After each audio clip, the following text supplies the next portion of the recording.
Aí depois você vê se está aparecendo aí, se o áudio está lá. Vamos ficar em pé, vamos fazer mais uma oração.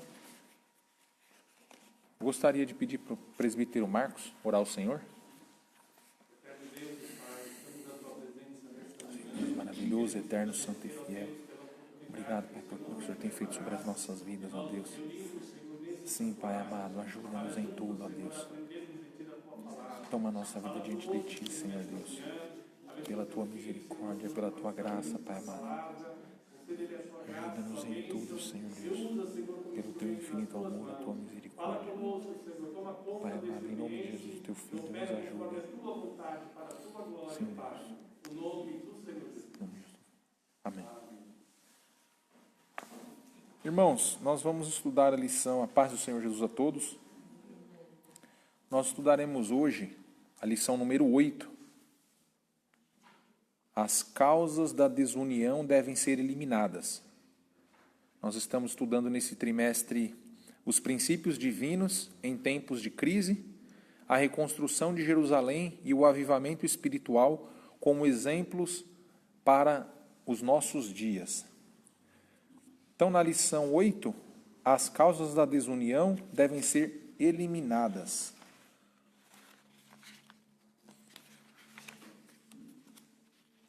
Nosso comentarista é o pastor Eurico Bergstein.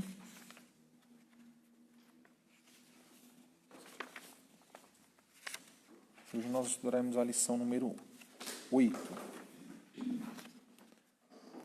do terceiro trimestre.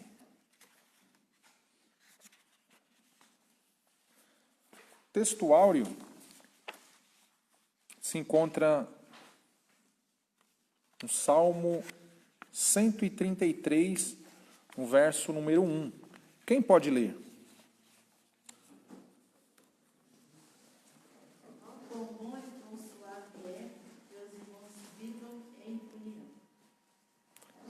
A verdade prática. Algum irmão também pode fazer a leitura?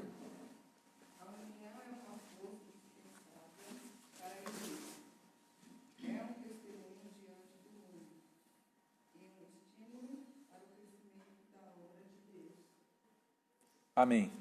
A leitura bíblica em classe se encontra em Neemias, no capítulo 5, o verso 1 e depois do verso 6 ao verso 12. Neemias, capítulo 5, que inclusive é o capítulo que nós vamos estudar hoje. O versículo 1, depois do versículo 6 até o versículo 12. Vamos fazer aquela leitura alternada como de costume. Eu vou ler o primeiro versículo, os irmãos leem os versículos seguintes. Neemias capítulo 5, versículo 1. Foi, porém, grande o clamor do povo e de suas mulheres contra os judeus seus irmãos. Verso 6.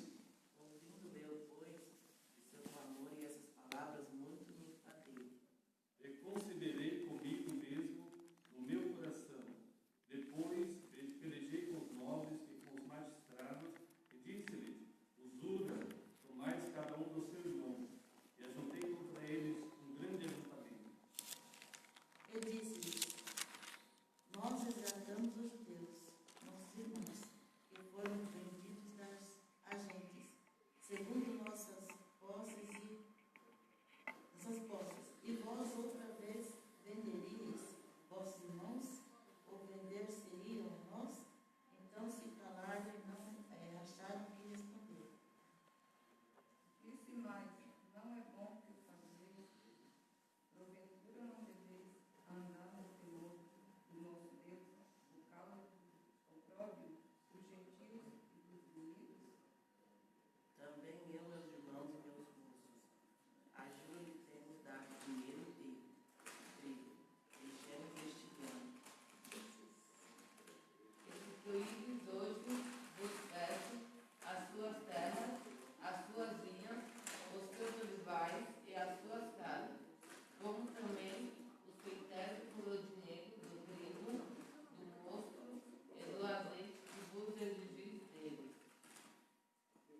Amém. Então, nessa lição número 8, que trata sobre as causas da desunião devem ser eliminadas. O povo retorna do cativeiro e nessa retornada do cativeiro eles precisavam reconstruir o templo, reconstruir os muros e a cidade. Só que um dos motivos pelo qual eles tiveram alguns empecilhos na reconstrução, tanto do templo, ou até mesmo do altar, como dos muros, foram problemas externos, problemas que estavam relacionados a não o povo, mas fora deles. Só que aqui, no momento em que eles estão reconstruindo os muros, eles passaram a ter um problema interno, que era a questão da desunião deles. A desunião fez com que eles tivessem problema na reconstrução dos muros de Jerusalém. Eles só tiveram sucesso, e nós estudamos isso lá em Esdras, no capítulo 3, em aulas anteriores, que eles só tiveram sucesso na reconstrução do altar, onde os mais antigos choraram, os mais novos se alegraram, porque em Esdras capítulo 3, versículo 1, diz assim: chegando, pois, o 7º mês, e estando os filhos de Israel já nas cidades, ajuntou-se o povo como um só homem. Essa palavra como um só homem, demonstra união, demonstra unidade de propósito, demonstra unidade de pensamentos, vontades. Então eles só tiveram sucesso na reconstrução do altar justamente porque eles estavam em um só propósito, em uma só causa, em um só intuito. Por isso que eles tiveram sucesso. Aqui em Neemias, como nós estamos estudando, nós vimos na aula passada o capítulo 4, o capítulo 3, e nós vamos estudar na próxima aula essas oposições que aconteceram, oposições externas à reconstrução, Sambalate, Tobias, esses homens que começaram a se opor à reconstrução do templo, que é a lição próxima, a lição 9, como vencer as oposições à obra de Deus. Mas a gente percebe aqui, irmãos, que Neemias ele vem, no capítulo 3 começa a relatar a reconstrução do muro, no capítulo 4 começa a relatar já a oposição. Só que no capítulo 5 é interessante que dá como se fosse uma pausa. Pausa esse momento que está reconstruindo, esse momento em que eles estão a todo vapor fazendo a reconstrução. E nessa pausa que dá no capítulo 5, aparece uma reclamação do próprio povo sobre o que estava acontecendo no meio do povo. No livro de Neemias nós vemos isso. O capítulo 3, reconstrução, capítulo 4, reconstrução e oposição, capítulo 5, pausa. Aí o povo, o que está acontecendo? Um problema no meio do povo. O povo passou a se queixar do que estava acontecendo entre eles. Começa a ter essa reclamação. Fato é que Neemias já sabia que a reconstrução do muro de Jerusalém não seria fácil. O profeta Daniel, em Daniel capítulo 9, versículo 25, já havia profetizado que a reconstrução dos muros de Jerusalém, ela se daria em tempos angustiosos. Nós vemos isso em Daniel capítulo 9, versículo 25. Foi o próprio Daniel falando do momento em que a reconstrução ocorreria. E de fato era um momento bem de angústia, no momento da reconstrução. Porque eles estavam sofrendo oposições fortíssimas por parte dos inimigos da obra de Deus. Daniel 9, 25 diz assim: sabe e entende, desde a saída da ordem para restaurar e para edificar a Jerusalém, até o Messias. Qual que era essa saída da ordem? Foi a ordem que os reis deram, Artaxerxes deu para a retomada. Primeiro começa com que o povo vem retornando para Jerusalém em algumas levas. A retomada do Ciro ordena, e agora Artaxerxes ordena que Neemias volte para Jerusalém, autoriza ele, E ele volta como um governador agora de Jerusalém. E aí a profecia de Daniel era: sabe e entende que desde a saída da ordem para restaurar e para edificar a Jerusalém até o Messias, o príncipe, haverá 7 semanas e 62 semanas. As ruas e os muros se reedificarão.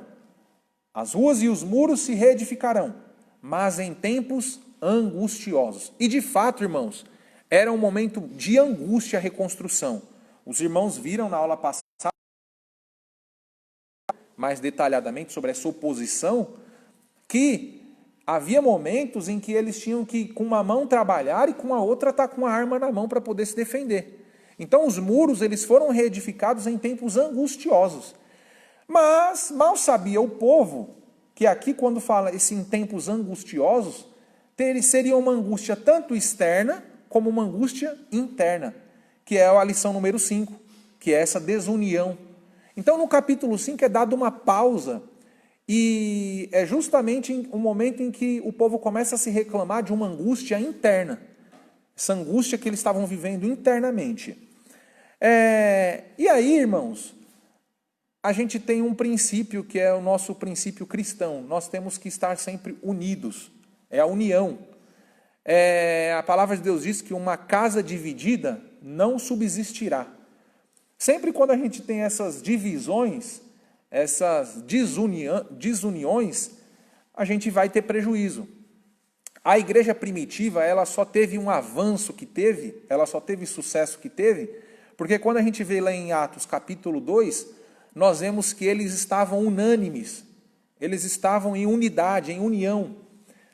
Atos capítulo 2, do verso 42 ao 47, diz que eles perseveravam na doutrina dos apóstolos, na comunhão e no partir do pão, e nas orações.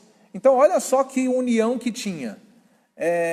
Comunhão e partir do pão. Aqui, irmãos, quando fala em partir do pão, está falando literalmente, porque quando a gente fala de alimentação ou comer, se alimentar, a gente está falando de comunhão.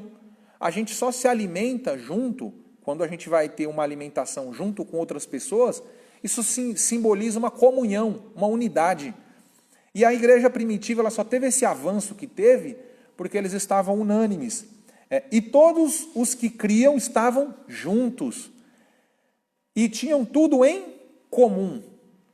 Então isso aqui é uma coisa que não tem jeito, irmão. Se a gente quiser ter sucesso, ter o avanço da obra de Deus, quiser o avivamento, que é o que eles estavam buscando, o avivamento espiritual, precisa ter a união.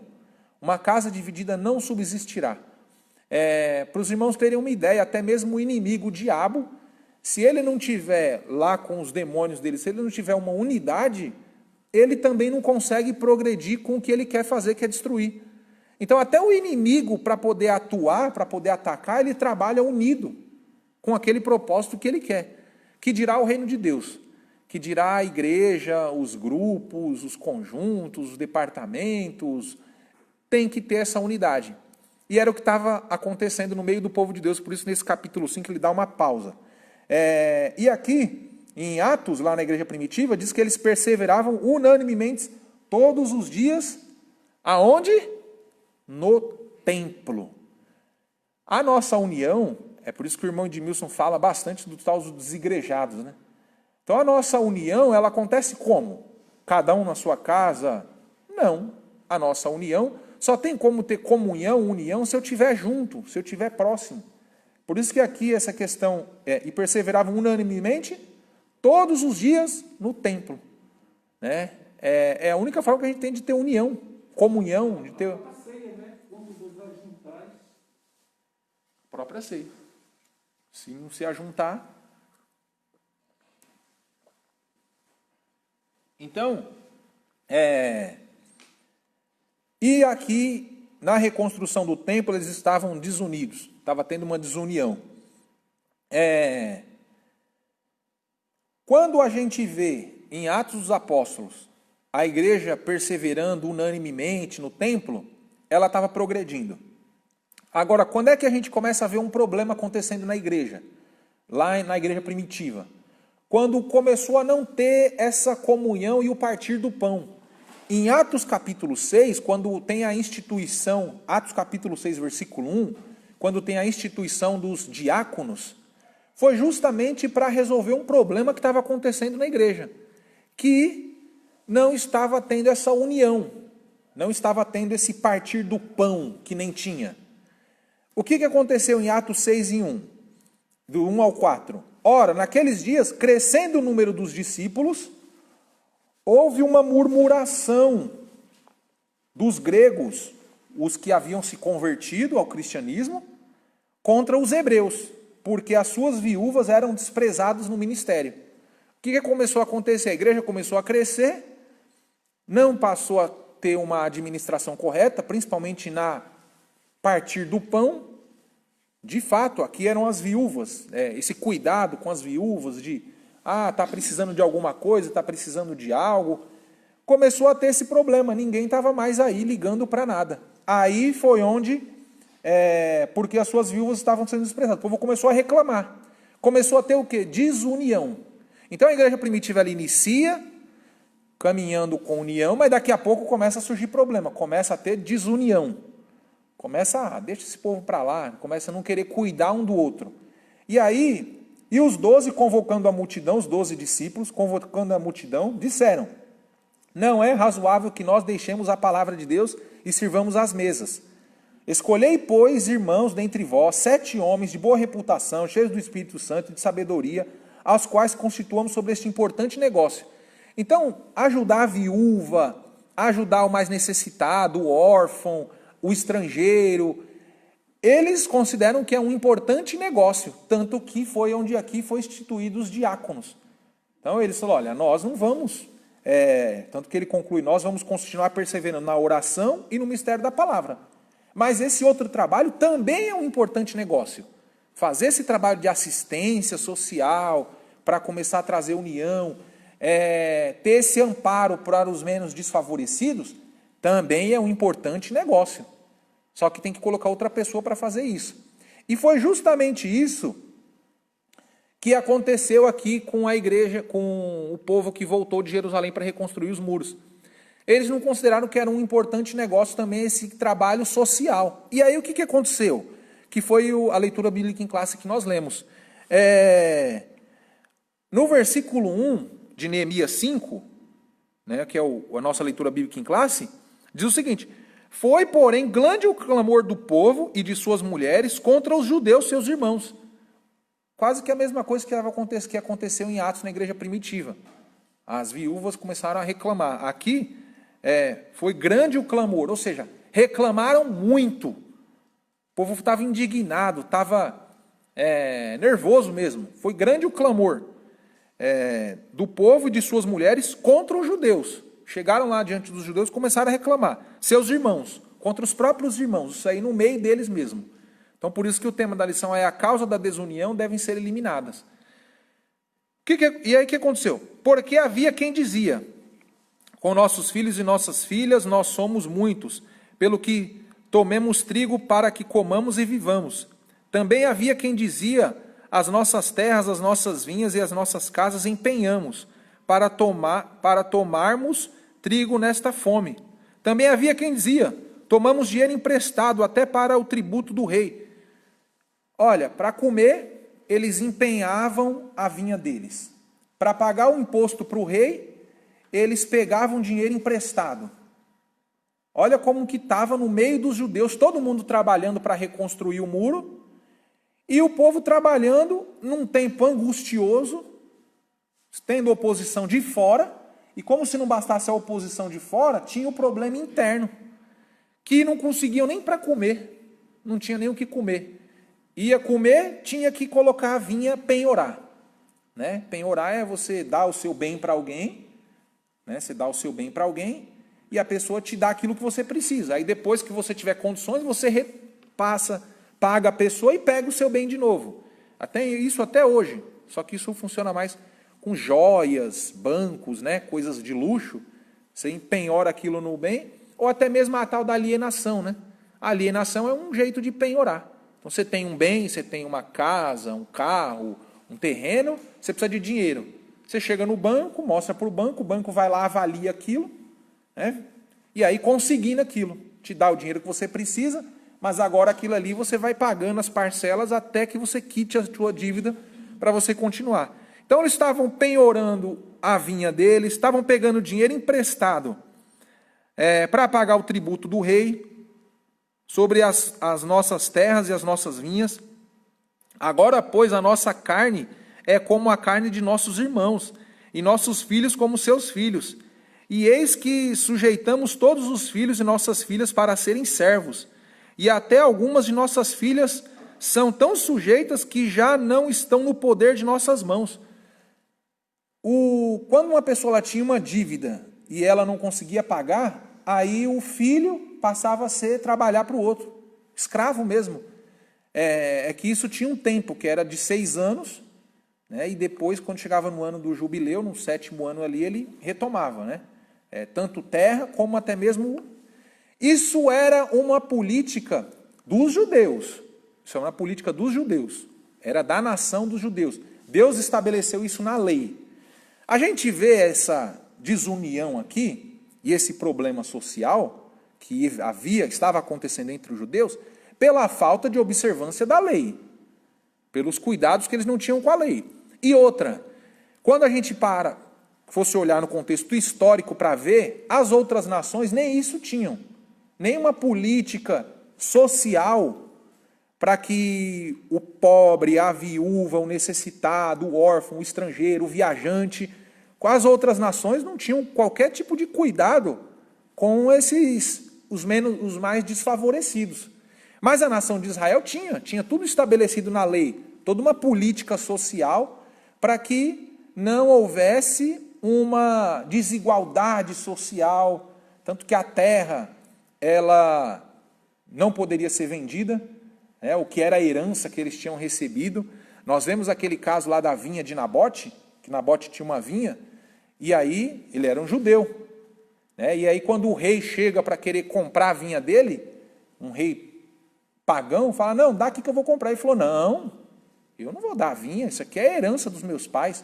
Como é que eu vou vender isso aqui? Isso aqui e tanto que ele foi assassinado só por conta da vinha dele, para tomar a vinha dele.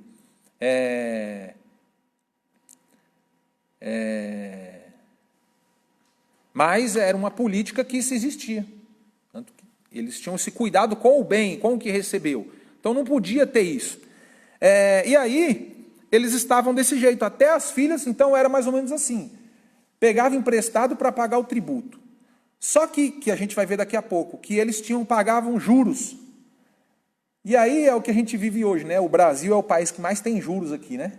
A gente está no paraíso dos juros aqui, é desse jeito. O que acontecia naquela época? Eles não pegavam a juros, não conseguiam pagar, porque era juros e pagando, e nunca conseguiam pagar. Chegava uma época que tinha que dar até o filho.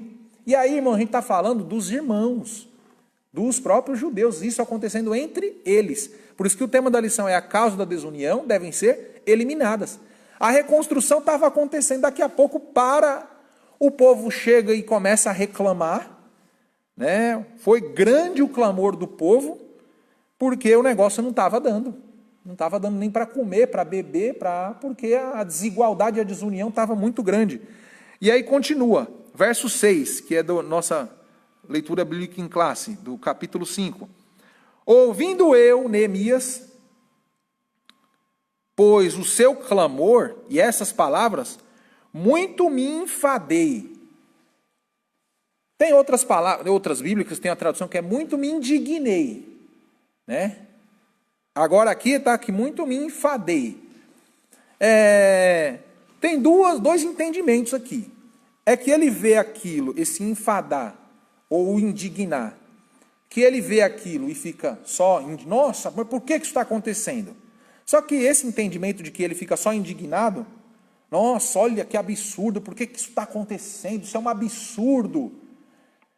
É um tanto quanto contraditório. Por quê? Esse entendimento de que ele ficou só indignado. Por isso tem Bíblia que traz indignado e outra Bíblia enfadado.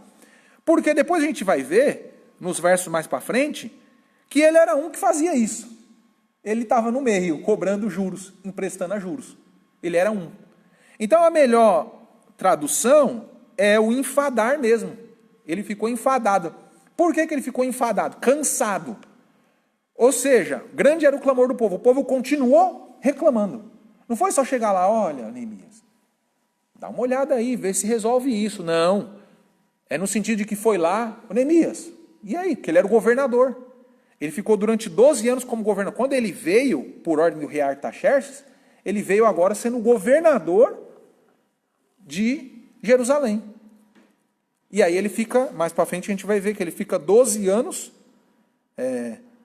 no verso 14, também desde o dia em que fui nomeado seu governador na terra de Judá, desde o ano 20 ao ano 32 do rei Artaxerxes, 12 anos, nem eu nem meus...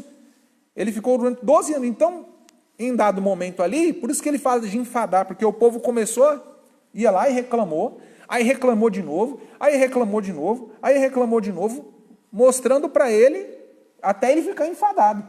Aí ele começou a dar ouvido. Né? O que acontece aqui, irmãos? Quando a gente vê isso, que a gente vê uma desigualdade social, a gente não está pregando o comunismo. A Bíblia, tem muita gente que quer pegar a Bíblia para poder ter amparo no comunismo. O que é o comunismo? Inclusive pegam até Atos 6, que e havia tudo em comum, né? Porque lá naquela época o pessoal começou a repartir tudo, a viver, a ter aquela vida muito incomum. Ninguém ia precisar de nada. Então eles torcem a Bíblia quando vem falar que aqui até a Bíblia ela é comunista, ela é contra essa desigualdade social que a gente vê hoje. Porque hoje, irmãos, tranquilamente, não estou falando um número preciso, mas tranquilamente, você tem aí, se não tiver até mais, 90% da riqueza do mundo está aí concentrada na mão de 100 famílias. Não é um número, não estou falando em dados que eu pesquisei, eu já ouvi alguma coisa de números oficiais.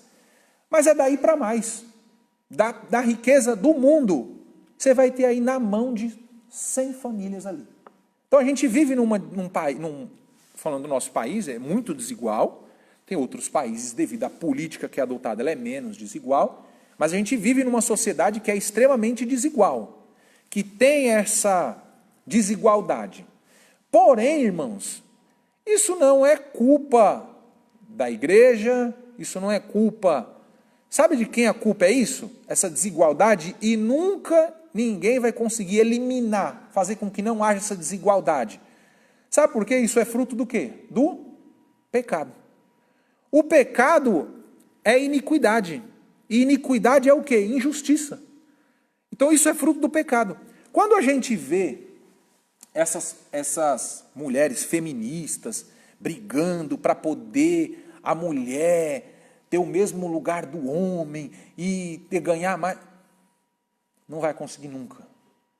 Nunca vai conseguir equiparar e falar. Sabe por quê? Porque isso é fruto da consequência do pecado. Vamos ver lá em Gênesis, qual foi a consequência do pecado para a mulher? Está lá em Gênesis, capítulo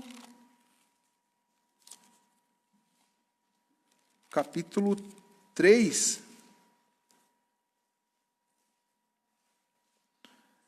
Gênesis 3 e 16.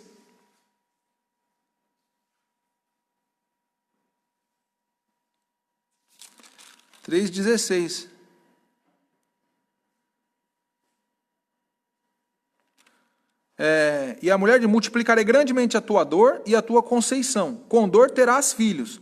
O teu desejo será para o teu marido, e ele te dominará.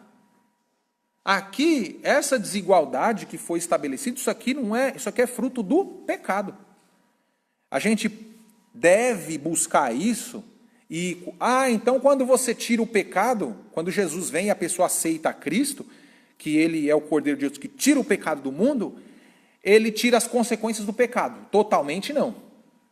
Hoje a gente ainda vive com esse aguilhão, com esse pecado, o pecado natural, né? Esse pecado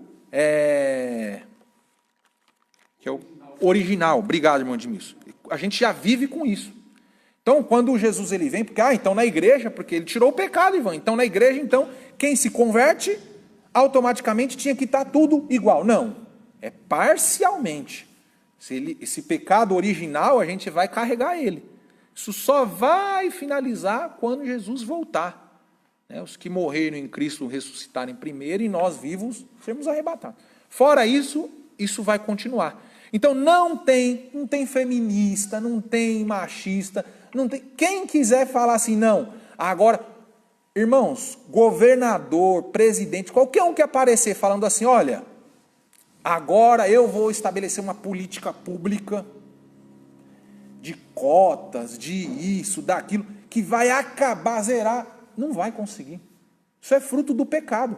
A desigualdade na nossa sociedade, ela é fruto do pecado.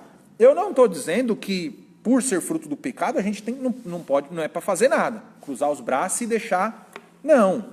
A gente tem que continuar fazendo a nossa parte. Até por conta disso, porque o pecado está aí promovendo isso. Então, cabe a gente, sabendo disso que é um pecado, promover qualquer tipo de política pública que minimize isso, o sofrimento do pobre, da viúva, do estrangeiro, do necessitado, seja quem for. Cabe a gente fazer isso.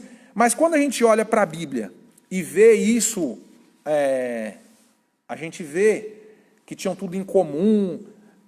Não, a Bíblia não está mostrando que a política pública que seria a melhor dos mundos seria o tal do comunismo. O que é o comunismo? O comunismo é você ter tudo em comum. Então, assim, eu não ganho mais do que o Edmilson não ganha mais do que eu. Não, independente se eu trabalho mais e ganho mais, eu pego aquilo que eu ganho e a gente divide e fica tudo igual. Agora, é interessante, irmãos, esse tipo de ideologia que se prega por aí, principalmente pela esquerda, essa ideia de querer eliminar a desigualdade, que não vai conseguir, é interessante que é assim, eles pregam isso, um comunismo, para a gente repartir o que a gente tem, para diminuir a desigualdade, só que, como é que essa ideia? É com o dinheiro dos outros. É com o dinheiro dos outros, pega o dinheiro lá do presidente. Não, vamos começar aqui já. Então, você tem quanto aí? Já divide aqui entre a gente e vamos ver se isso funciona. Então, com o dos outros é fácil. Vamos lá pegar a casa dos outros aí para poder dividir ela e vender e colocar. Faz com a sua. Começa com a sua. Pega as suas roupas que você tem, pega meia dúzia de mendigo na rua e divide. Igualzinho. Eu tenho 10, então vamos fazer assim. Fica tantos para você. Com o dinheiro dos outros é fácil. Então, isso aí, a Bíblia não prega esse comunismo. A Bíblia... a lei da semeadura, se você planta, aquilo ali é seu. Agora o que a Bíblia prega é você ajudar o necessitado, ajudar quem precisa, ajudar o pobre. Tanto que quando a gente vai ver um provérbio, se eu não me engano, que aquele que dá ao pobre empresta a Deus. É uma obrigação, um dever do rico, daquele que tem, daquele que é mais abastardo. Ele tem como, se ele conhecesse a palavra de Deus, ele tem como obrigação ajudar quem precisa, sim, não dividir, não ter tudo em comum, não pegar tudo dele, não, mas socorrer, para que a pessoa tenha uma vida sossegada, uma vida fora dessa margem da miséria, de não ter o que comer, de não ter o que vestir. Isso aí sim. Agora, tanto que em Deuteronômio, não tem como a gente querer implantar uma política de que vai acabar com tudo. Não. Deuteronômio 15:11 diz o seguinte: pois nunca deixará de haver pobre na terra, pelo que te ordeno, dizendo, livremente abrirás a tua mão para o teu irmão, para o teu necessitado e para o teu pobre na tua terra. Então, nunca deixará de haver pobre na terra. Esse Deuteronômio aqui, 15:11, foi o que Jesus usou para responder os discípulos dele. Quando, na ocasião,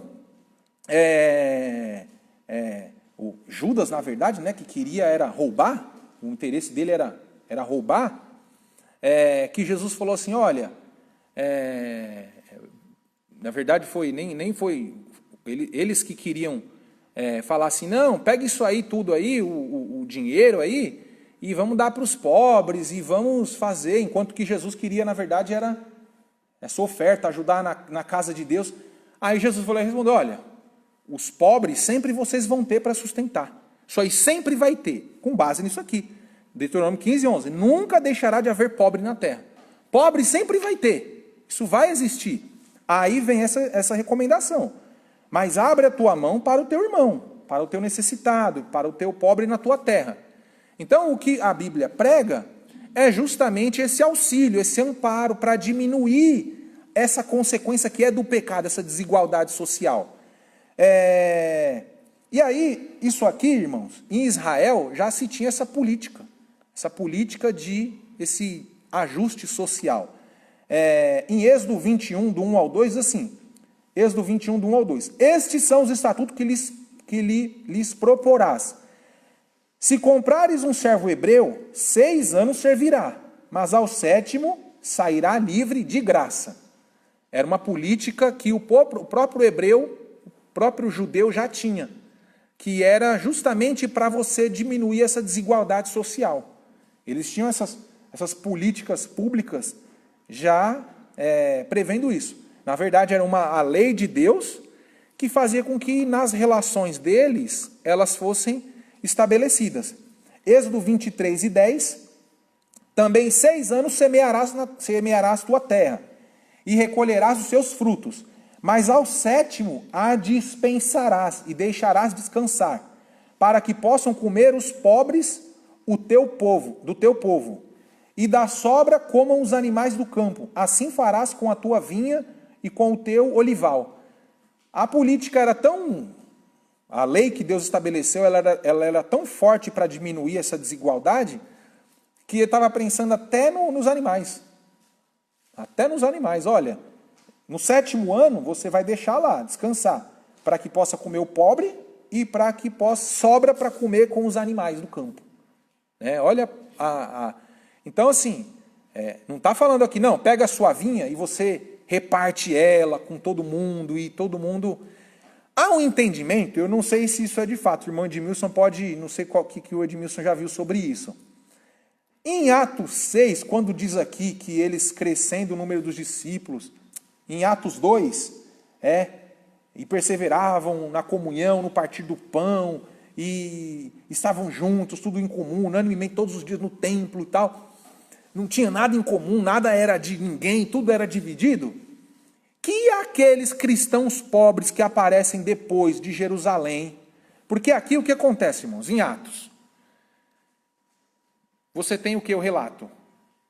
Eles têm esse momento, Jesus é crucificado, eles vão para o cenáculo, aí eles estão reunidos, Jesus ressuscita, aparece, fala com eles, fala, olha, eu vou e vou voltar. Há um entendimento de que na cabeça deles, isso seria assim, porque ele falou, olha, eu estou indo, eu vou preparar o lugar, eu vou voltar.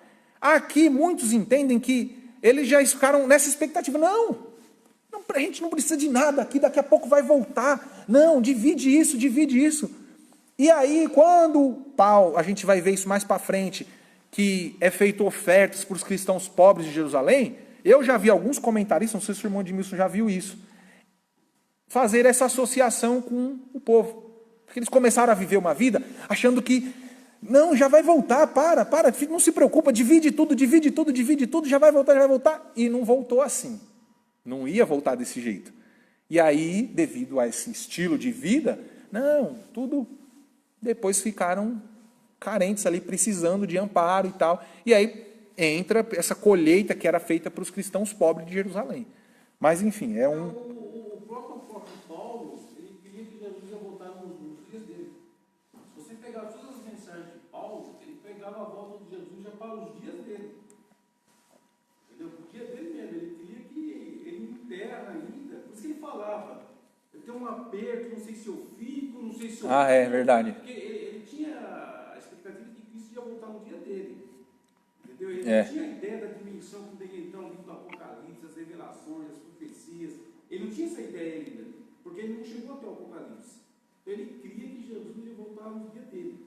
Então, essa primeira parte que você falou não é verdade. A igreja ela implantou uma espécie de comunismo, mas um comunismo cristão. Os crentes dividiam tudo igual, repartiam as casas, tudo. Para que eu vou ter um cômodo e você uma mansão? Acho que até o fim do ano Jesus volta. Já volta? Então vamos dar um cômodo para todo mundo aqui, então toda a igreja viveria igual, comeria igual, teria tudo igual, já que Cristo ia voltar logo. Mas lá na frente, depois eles perceberam que não era bem assim. E aí eles perceberam que não era bem assim.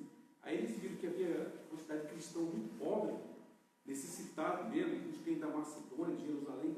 Aí eles começaram então a se ajuntar para ajudar eles, porque não era do jeito que eles queriam. Outra coisa, o comunismo ele pega essa premissa de Atos dos Apóstolos, só que eles fizeram o contrário. O que eles fizeram? Eles tomaram a força de todo mundo que a igreja não fez. O comunismo entrou tomando, estatizou tudo, que as propriedades passaram a ser do Estado. O Estado falava assim: eu vou tomar a sua casa, e a sua casa eu vou dividir para todo mundo. Mas era mentira, acabava ficando tudo com eles. Por isso que hoje nós temos o Vaticano milionário, os comunistas milionários, e aquilo que você falou, acho que é 20% de toda a economia da Terra está na mão de algumas pessoas, e 80% pobre, porque perderam tudo. É isso mesmo. É. E aí aqui, irmãos, ainda a política que Deus havia estabelecido nas leis para diminuir essa desigualdade, Levítico 19:9. Quando também fizerdes a colheita da vossa terra, o canto do teu campo não cegarás totalmente, nem as espigas.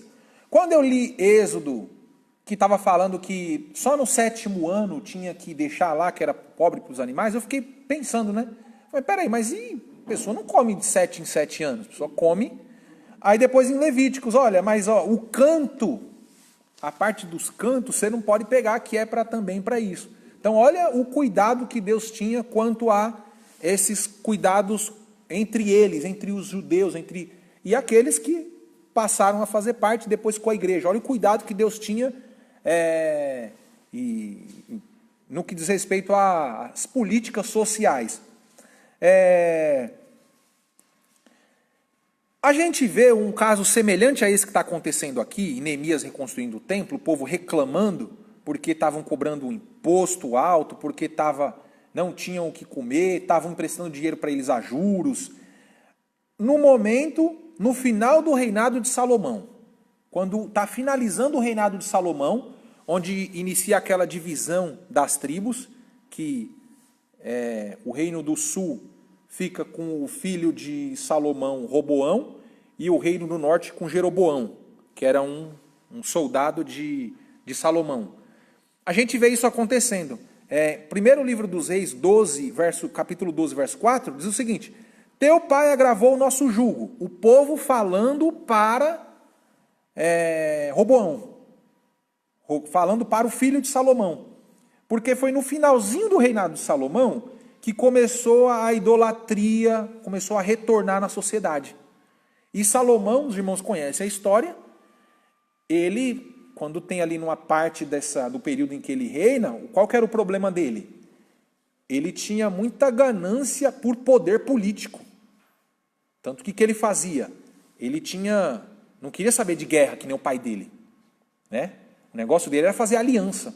E aliança até com nações, né? com a mulher, o filho do rei, de outros reis, se aliançava e pegava mais uma concubina,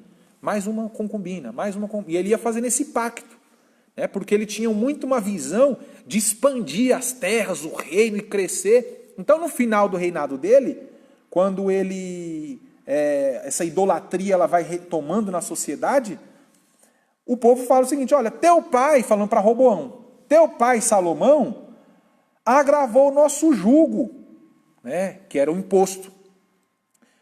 Agora, pois, alivia a tua dura servidão de teu pai e o pesado jugo que nos impôs, e nós te serviremos.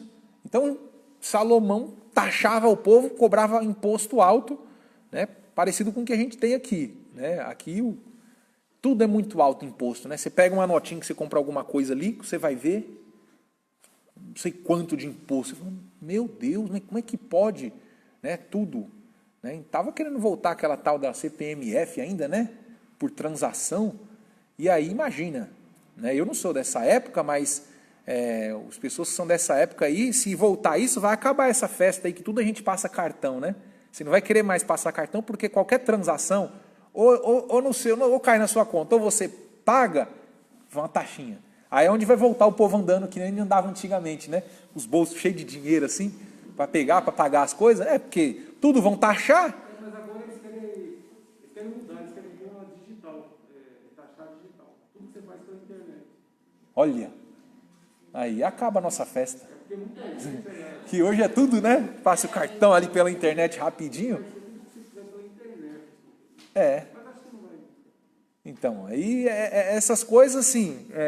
Então aqui o povo fala, olha, dá uma aliviada porque eu julgo, mas aí Roboão recebeu conselhos lá e tal, mas não seguiu conselho nenhum, e aí pesou ainda mais a mão. Falou, olha, meu dedo mindinho vai ser mais pesado do que a mão do meu pai, a mão das duas mãos dele, sei lá. Então foi mais pesado ainda. Aí o que acontece? O pobre, quando a gente vê isso aqui, quando a gente vê isso acontecendo em Neemias, sabe o que a gente aprende? Que o pobre também deve clamar aos homens. Foi o que aconteceu. Logo no verso 5, foi um grande clamor, até que chegou um momento que Neemias se enfadou. Por quê, irmãos? A gente tem que clamar a Deus? Tem. Mas a gente também tem que procurar e clamar ao homem. Qualquer situação que a gente também perceba de injustiça ou de situação que a gente não consegue se mexer. Né? Aqui eu vejo até como o tal do pechinchar, de você ir atrás e falar não, porque senão, é como dizem lá, o não a gente já tem, né? Olha o Provérbios 21, 13. O que tapa o seu ouvido ao clamor do pobre, ele mesmo também clamará, e não será ouvido. Uma das formas, o proverbista diz aqui, Provérbio 21, 13, sabe como é que você vai ter a sua oração ouvida? Quando você ouvir o pedido de um pobre. Que ele diz aqui, ó, você tapou o ouvido para o clamor do pobre? Ele mesmo também clamará e não será ouvido. Então isso aqui, gente, é um princípio bíblico que está diretamente relacionado com a nossa vida espiritual. Se a gente faz pouco caso quando vê uma pessoa necessitada, um pobre, alguém carente ali, e você fala, não, isso aí é do governo, isso aí não. Né? A Bíblia diz, tem um provérbio também que diz o seguinte, né? Eu passei a pensar nisso, porque a gente julga muito. Você vê alguém que está precisando, a gente fica, não, eu vou dar, a pessoa vai usar droga, a pessoa vai não sei o quê, e não sei o quê, e... Irmão, desculpe, isso aí é coisa de gente que não quer... Isso. Olha, é o seguinte...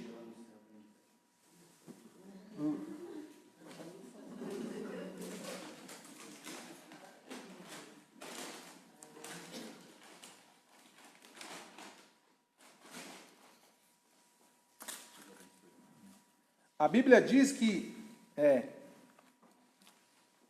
lança o teu pão nas águas, porque depois de muitos dias o acharás. Então assim, esse versículo, você não tem que ficar olhando, irmãos, o que vai fazer, o que vai deixar de fazer, se você... É claro, a gente vive um período que, por exemplo, você pegar daqui, né? Encontrei com o Marcos aqui na Avenida Imperador. Você pegar daqui da Imperador até Lins, você vai parar mais ou menos nos 10 semáforos, que vai ter um. Aí fica também, você não tem como ali. Né? Você fica, todo semáforo parar, aí você fica, não tem como. Mas a gente tem que incluir isso no nosso cuidado como uma prática, né? Por exemplo, o que a gente faz na ceia, trazer um alimento, porque a igreja vai dar uma destinação, isso tem que fazer parte do salário, do que a pessoa ganha, esse socorro, essa ajuda para quem precisa. Ah, eu não estou ajudando aqui. Tá, você está ajudando aonde? Que pobre você tem ajudado? Isso aí é um princípio bíblico que a gente tem que seguir para poder diminuir essa desigualdade social. Seja onde for. Né? Seja onde for, a gente tem que fazer isso. E o pobre, ele tem que clamar sim. Aqui, irmãos, os irmãos lembram da parábola do juiz iníquo. Lucas 18, do 1 ao 8. E contou-lhes também uma parábola sobre o dever de orar sempre e nunca desfalecer, dizendo: havia numa cidade um certo juiz que nem a Deus temia, nem respeitava o homem. Havia também naquela mesma cidade uma certa viúva, que ia ter com ele, dizendo: faze-me justiça contra o meu adversário. E por algum tempo não quis atendê-la, mas depois disse consigo: ainda que não temo a Deus, nem respeito aos homens, todavia, como esta viúva me molesta. Então, o dever do pobre, ele tem que clamar sim ao homem, ele tem que buscar na terra, claro, ele vai buscar a Deus, mas ele tem que fazer o que o povo fez aqui com Neemias. Ó, Neemias, não está dando, olha, está difícil, olha, eu preciso. E depois até que ele se enfadou, que é o que aconteceu com o juiz. Esse juiz aqui, ele mesmo falou: eu nem temo a Deus, mas porque essa viúva ficou me molestando tanto aqui, e vinha, e falava, e não sei o que e tal, eu vou conceder isso para ela aí. E ele foi lá e concedeu, ó. E Deus não fará justiça, aí aqui é mostrando o que Deus não faz, né? Ó, e disse o Senhor: ouviu o que o juiz disse? E Deus não fará justiça por nós? Então é um dever do pobre ele também clamar aos homens. E aí... essa ajuda do governo do auxílio emergencial é até obrigação também do governo. Sim, sim. Tá, inclusive... Não. Não.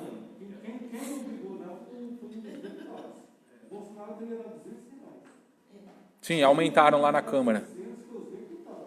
Aham. Estou de olho nele. Aí, mãe. Mas é verdade, não é nada de favor, não. E ainda mais que proibiu o povo de trabalhar, né? Que... de pandemia ou qualquer coisa nacional, assim, o governo tem obrigação de ajudar. Sim. Verso 7. Neemias 5, verso 7. E considerei comigo mesmo no meu coração, depois pelejei com os nobres e com os magistrados e disse-lhes: usura tomais cada um de seu irmão, e ajuntei contra eles um grande ajuntamento.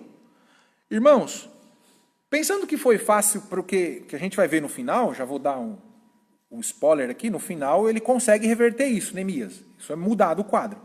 Mas está pensando que foi fácil? O povo quando... Olha, isso aqui não foi fácil não. Ó, e considerei comigo mesmo no meu coração. Primeiro o próprio Neemias começou a refletir. Esse negócio aí está complicado mesmo.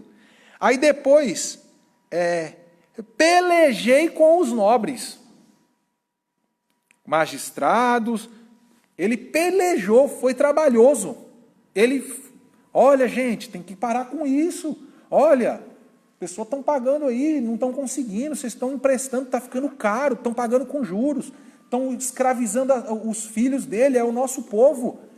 Ou seja, não foi fácil. Então, sempre quando a gente quiser trazer alguma coisa para diminuir uma desigualdade ou para ajudar um próximo... Por quê? Porque vai ter gente que não vai... Olha, não foi fácil. E aí ele diz... usura tomais cada um de seu irmão. Seu irmão. E ajuntei contra eles um grande ajuntamento. Usura. O que é usura? Que, inclusive, é crime aqui no Brasil. Só que é um crime que, na verdade, quem está fora? Os bancos. Os bancos estão fora. Eles que cobram mais, né? Então, o que é usura? É você emprestar com juros excessivos. Por exemplo, questão de agiota, né? O agiota, ele quase que... Aí é difícil, porque o banco cobra o dobro. O banco cobra o dobro. A diferença é que o banco é legalizado. Mas qualquer coisa que você for comprar que for financiamento, você pode ver, é mais do que o dobro que a pessoa paga. Qualquer empréstimo, financiamento de casa, carro, é o dobro. Então, quando você vê um agiota e o cara fala assim, ó, tá bom, estou te emprestando 100, você me paga 200. Se for ver por muitos bancos, está até menor do que o banco. É porque o banco é legalizado. Né? Então, aqui a Bíblia condena a usura. O que é a usura? É você querer enriquecer sem trabalhar. Só com o dinheiro dos outros. Então assim, então eu vou... E aí, irmãos, isso aqui é o que estava acontecendo. Você vai espoliando ali o pobre. Porque ele está precisando, ele precisa comer, ele precisa beber, ele precisa vestir. E aí você vai... E ele nunca consegue se libertar disso. Ele nunca consegue, ele vai e fica naquela... Tentando, mas não. E aí a outra pessoa não trabalha e passa a enriquecer com isso. Êxodo 22, 25 diz o seguinte: se emprestares dinheiro ao meu povo, ao pobre que está comigo, não te haverás com ele como usurário. Não lhes imporeis usura. Emprestar não é pecado. Você pode emprestar, tem algum irmão que está precisando e tal, você pode emprestar. Bom seria você logo desse para ele, né? Olha, tá aí, já... se pudesse. Mas, de repente, você está querendo fazer alguma coisa, um irmão quer fazer alguma coisa, você tem aquele trocado ali, e aí o irmão emprestado. Não é pecado, você pode. Só que você cobrar, e cobrar juros por aquilo que você está. Aí depende. Se você não tiver cobrando nenhum tipo de juros excessivo, aí até pode. Então, por exemplo, um banco dá uma taxa de... Você pegar seu dinheiro e colocar no banco, na poupança. Vai dar aí, sei lá, o que vai render. Eu tenho um dinheiro que está... Eu investi um dinheiro.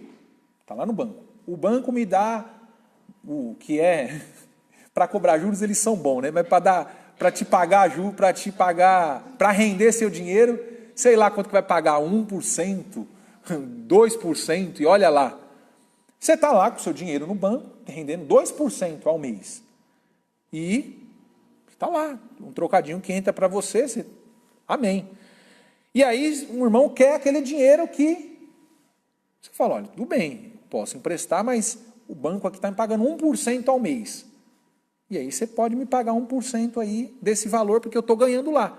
Porque se você der e também não... Ou você dá, ou se você quiser ter esse 1%, agora você querer... O que a Bíblia vai condenar? Você querer enriquecer em cima de A ou de B. Os juros, o próprio Jesus ensinou na parábola dos talentos. Sim. Já sabia que eu sou um servo duro, que eu não colocou meu dinheiro no banco para me encher com juros. Então é algo normal. O que aqui está falando é de juros extorsivos. Extorsão, isso mesmo. O Salmo 15 fala muito. Pode ler, irmã Inani. Fala mesmo, Salmo 15. Então, aquele que está no tabernáculo, né, tem muita coisa que vai te aprender. E o 5 fala assim: aquele que não empresta seu dinheiro com usura, nem recebe perdas como Sim, é isso mesmo. Então, você até pode, por quê? Porque você estava tendo um rendimento lícito, normal, e a partir daquele momento que você vai emprestar, você vai parar de ter. Então, se vocês acordarem ali, não tem nada que a pessoa queira enriquecer, isso é previsto, aí se pode.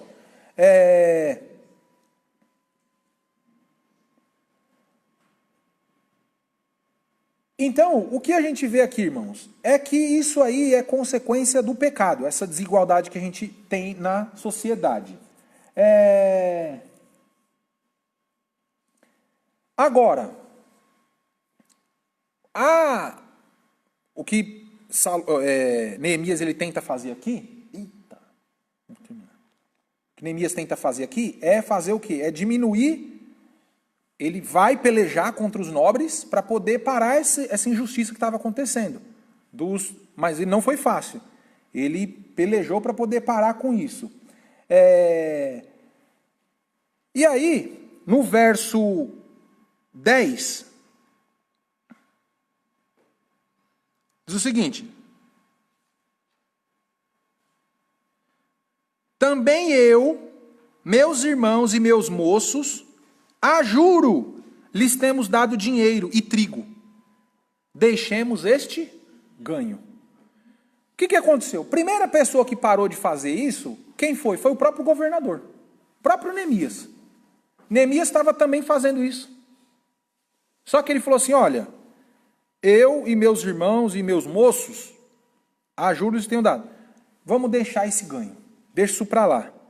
Restituí-lhes hoje, vos peço, as suas terras e as suas vinhas e os seus olivais e as suas terras, como também o 100º do dinheiro do trigo. Esse 100º aqui do dinheiro do trigo era 1%. Então olha os juros que estava sendo cobrado, irmãos. 1%. E Deus já estava vendo isso aqui como um absurdo. Que dirá hoje, irmãos, quando você para ver isso na nossa sociedade? Se naquela época era 1%, está aqui, ó. Restitui tudo, a vinha, o olivar, os trigos, como também o 100º do dinheiro do trigo, do mosto e do azeite, que vós exigis deles. Então disseram, restituí-los-emos e nada procuraremos deles. Faremos assim como dizes. Então chamei os sacerdotes e os fiz jurar que fariam conforme esta palavra. Também o meu regaço sacudi e disse, assim sacuda Deus a todo homem da sua casa e do seu trabalho, que não cumprir esta palavra, e assim seja sacudido e vazio. E toda a congregação disse, amém. E louvaram ao Senhor, e o povo fez conforme esta palavra. Também desde o dia em que fui nomeado seu governador na terra de Judá, desde o ano 20 até o ano 32 do rei Artaxerxes, 12 anos, nem eu nem meus irmãos comemos o pão do governador. Sabe o que aconteceu? Neemias parou de cobrar juros, mandou restituir tudo, inclusive o que tinha sido cobrado, e falou assim também, chamou o povo, falou, todo mundo é para parar de cobrar juros disso, sacerdote, magistrados, para com esse negócio. E o próprio Neemias disse o seguinte, nem eu, nem meus irmãos comemos o pão do governador. Até o salário que ele tinha direito de receber, ele abriu mão e não quis mais receber. Para fazer o quê? Para poder dar o exemplo para que os demais não continuassem cobrando imposto, juros. E aí, irmãos, não é que seja errado uma pessoa que trabalha na obra de Deus, é que aqui Neemias estava reedificando os muros de Jerusalém, estava trabalhando para Deus. E aí o que ele resolveu fazer? Não queria mais receber o salário e ainda proibiu o uso dos juros. Não é que seria errado ele receber. Então, por exemplo, quem trabalha, até domingo a gente pregou, né? Quem trabalha na obra de Deus, a própria palavra de Deus diz que digno é o obreiro do seu salário. Não tem problema nenhum. O que é condenado pela Bíblia? O que a Bíblia vai condenar? É a preguiça. É você, por exemplo, digno é o obreiro do seu salário. Obreiro se entende alguém que está fazendo uma obra. Ela tem que estar trabalhando. Sabe o que acontece, irmãos? É que, na verdade, a gente tem muita gente que quer o salário, mas não está trabalhando. É isso que a gente está falando. Se de fato a pessoa trabalha na obra de Deus, ela é digna do salário dela. Mas acontece que a maioria que quer encostar na igreja, estou fazendo a obra, não está fazendo a obra. Ela quer o salário da obra. E outra, tem muitos que querem receber além daquilo que deveria receber. Esse é que é o problema, quer enriquecer. O digno é o obreiro do seu salário? Mas o salário proporcional ao que a pessoa desempenha, ao que a pessoa atua. Não querer ficar rico com a obra de Deus. E aí a gente vê nas igrejas, tem muito isso. A gente está falando aqui a nível de uma igreja local, mas isso aqui é um monumento de administração. Nossa sede, Belém, o que não acontece? Gente que está na folha de pagamento, que estão encostados por aí, e é só um peso para o povo. É só um peso. Então isso... E aí o sábio Agur, Provérbios 30, do verso 7 ao 9, há um provérbio do sábio Agur que ele diz o seguinte: 2 coisas te pedi, não mas negue antes que morra. Afasta de mim a vaidade e a palavra mentirosa, não me des nem a pobreza nem a riqueza, mantém-me no pão da minha porção de costume, para que, porventura, estando eu farto, não te negue, e venha dizer, quem é o Senhor? Ou que, empobrecendo, não venha a furtar, e tome o nome de Deus em vão. Aqui é a situação tanto do pobre como do rico. Quem vai viver da obra? Pode viver da obra? Pode. Digno é o obreiro do seu salário? É. Mas um salário compatível para a pessoa viver da porção costumada. Não querer trabalhar para a igreja aqui para querer ficar rico. Para querer acordar meio-dia. Não. Você vai trabalhar para a obra de Deus, vai ter que levantar cedo e dormir tarde como qualquer trabalhador. Bater carne. Hã? Então, aí não quer. É isso. É isso, eles não querem. Eles querem viver da obra, mas para na segunda-feira acordar meio-dia. Não. Você vai viver da obra, vai acordar cedo, vai dormir tarde e vai ter a porção acostumada. Para você não ficar pobre, que é o que o sábio Agur diz, empobrecendo e não venha ter que roubar. E também não ficar rico para começar a falar, mas quem é o Senhor? Que começa a ficar rico, começa a achar que tem controle de tudo.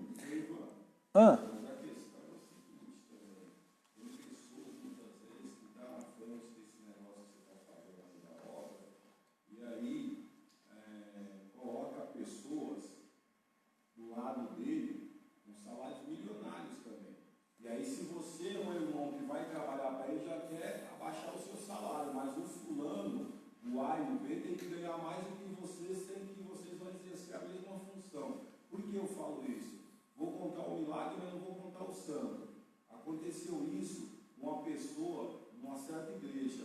Ele era faxineiro, fazia faxina na igreja, tinha o salário dele, né? E aí ele foi pedir um aumento àquele certo pastor, o líder. E aí o pastor ligou com ele, ficou nervoso, mandou ele embora. Ele ficou triste, perdeu o serviço.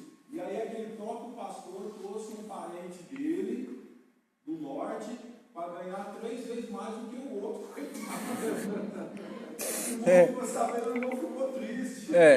Acontece isso aí, viu?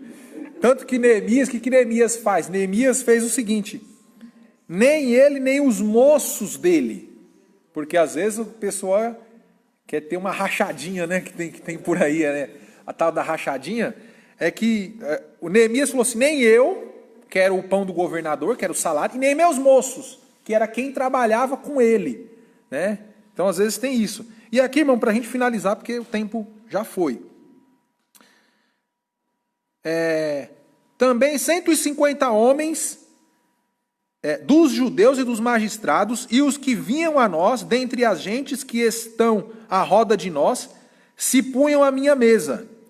E o que se preparava para cada dia era um boi e 6 ovelhas escolhidas, também aves se me preparavam, e de 10 em 10 dias de todo o vinho, muitíssimo. E nem por isso exigiu o pão do governador, porquanto a servidão deste povo era grande. Lembra-te de mim para o bem, ó meu Deus, e de tudo quanto fiz a este povo. Sabe o que chegou agora? É isso que a gente precisa. Transparência. Neemias agora, ele para de ter juros, ele fala para o pessoal parar de ter juros, fala para restituir o que tinha centésimo, 1% que era cobrado de juros, e ainda faz o seguinte, ó. Gente, eu não quero o pão do governador, e olha, sabe quem é que está comigo aqui? Eu tenho 150 homens, judeus, e magistrados, e os que vinham a nós, dentre agentes, que estão à roda de nós, que se põem à mesa. E sabe o que a gente só faz? A gente come, o que a gente só faz isso, a gente só quer a comida. Que é, prepara para cada dia, para 150 homens, é muita coisa, é muita gente. Um boi, 6 ovelhas escolhidas, e vinho. E sabe o que agora aparece? Transparência. É o que falta na administração pública, seja do governo, que a gente vê, transparência. E é o que falta muitas vezes em muitas igrejas por aí, transparência. Vai ter salário para um obreiro? Pode ter? Pode, digno ao obreiro? Mas transparência. Transparência em tudo que se faz. O que entra, o que sai, quanto paga, quanto recebe, o que faz, o que deixa de fazer, tudo ali transparente, que foi o que Neemias fez. Falou, olha, a gente só come isso. E aí ele diz o seguinte, ele conclui e diz assim, ó, lembra-te de mim para o bem, ó meu Deus, e de tudo quanto fiz a este povo. E agora ele só ora, olha a oração dele. Deus, lembra de mim o que eu fiz pelo povo. Né? Será que muitos líderes nossos conseguem fazer essa oração? Olha o que eu fiz para o povo, né? Eu tinha direito de receber, mas eu não quis, só para dar o exemplo. Que é o que a gente leu na semana passada de Paulo, Tessalonicenses. Para que vos lembreis, irmãos, no vosso trabalho e fadiga, pois trabalha noite e dia para não sermos pesados a nenhum de vós. Né? 1 Timóteo 5,18, digno é o obreiro do seu salário. Será que governadores nossos conseguem falar o que Neemias falou? Né? E aí, irmão, sabe o que pesa para a gente? É que eu concordo que a gente tem que ter gente na política, crente, tem que ter. Mas sabe o que acontece? Ele entra, ao invés dele fazer o que Neemias fez, diminuir os moços dele, diminuir o salário dele, para ele poder dar o exemplo e ter transparência, falar, eu faço isso, não. Eles entram, que a gente coloca, que daqui a pouco está aí a eleição. Ah, vota em mim, porque é a hora da gente olhar e falar assim, olha, peraí, o que você fez? Peraí, você gastou dinheiro com o quê? Vocês viram aí, estava esses dias aí eu acompanhei, né? Quanto que aquela Noemi Nonato gastou com educação e com saúde? Gastou mais com evento de luta, de jiu-jitsu, do que com saúde e com educação. Gastou com evento, fazendo evento em parque, em praça. Que absurdo. Né? No site lá que consta lá para onde foi destinada as verbas, o quanto que a pessoa votou. Então, a gente coloca essas pessoas lá e ao invés dela fazer como Neemias, diminuir o número de moços, diminuir o pão do governador, que era o salário que a pessoa tem, o direito tem, mas diminuir não. A pessoa vai só inchando, colocando mais gente, coloca mais um aqui, e coloca mais um ali, e daqui a pouco já está fazendo aquela rachadinha lá para poder pegar mais um dinheiro por fora, e é o que a gente vê. Né? Então, acho que muitos aí não conseguem fazer essa oração. Seja... Eu não sei, hein, se ele continua doando. Né? Acho que não continuou mais, acho que ele parou, né? Acho que ele começou a comer o pão do governador, né? Não quis fazer, não. Irmãos, acho que é o hino 112, vê se é esse, que fala dos irmãos. Qual é o 12? Isso, é ele? É o 75? Ah, então vamos...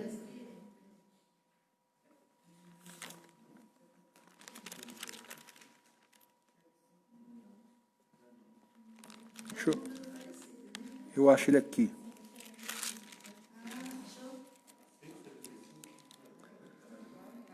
(175) 175, é isso mesmo.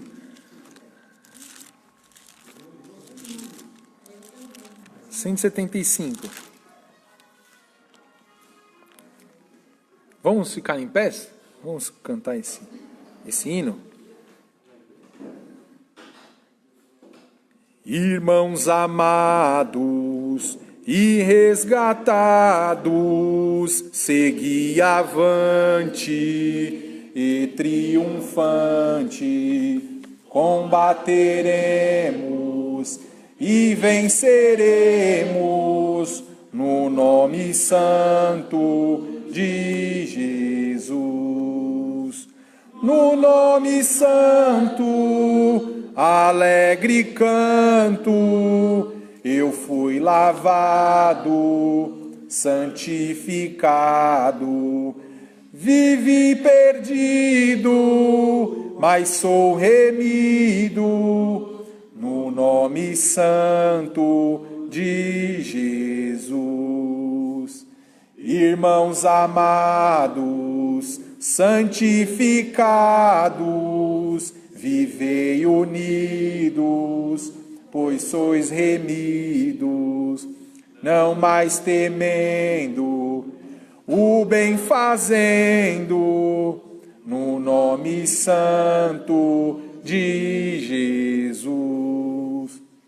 No nome santo, alegre canto, eu fui lavado, santificado, vivi perdido, mas sou remido, no nome santo de Jesus. Irmãos amados, purificados, sede valentes e muito prudentes, estais lavados e libertados no nome santo de Jesus. No nome santo, alegre canto, eu fui lavado, santificado, vivi perdido, mas sou remido, no nome santo de Jesus. Texto áureo. Ó quão bom e quão suave é, que os irmãos vivam em união. Salmo 133, verso 1. Amém. Graças a Deus. Próximo domingo estaremos aqui para aprender mais uma porção da palavra de Deus, a lição número 9. E vamos continuar assim, servindo ao Senhor. Quero pedir para o irmão Edmilson fazer essa oração, para que nós possamos encerrar.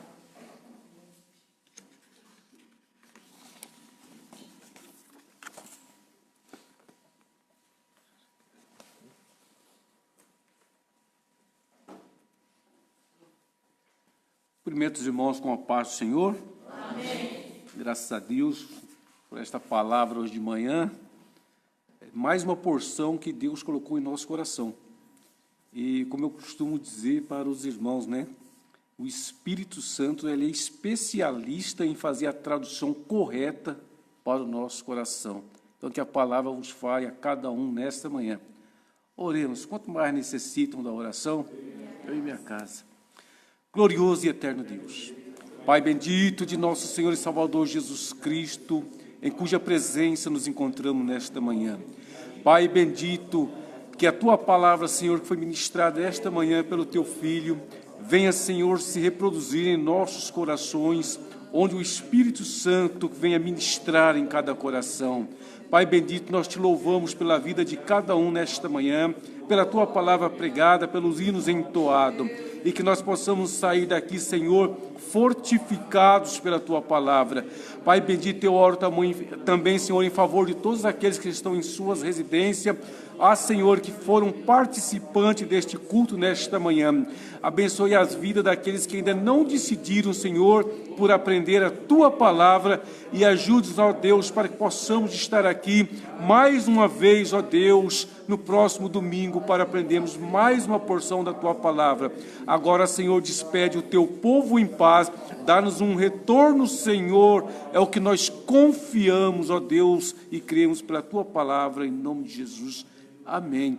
Pedir para o pastor Isaías dar a bênção apostólica. Pai do Senhor, irmãos. Amém.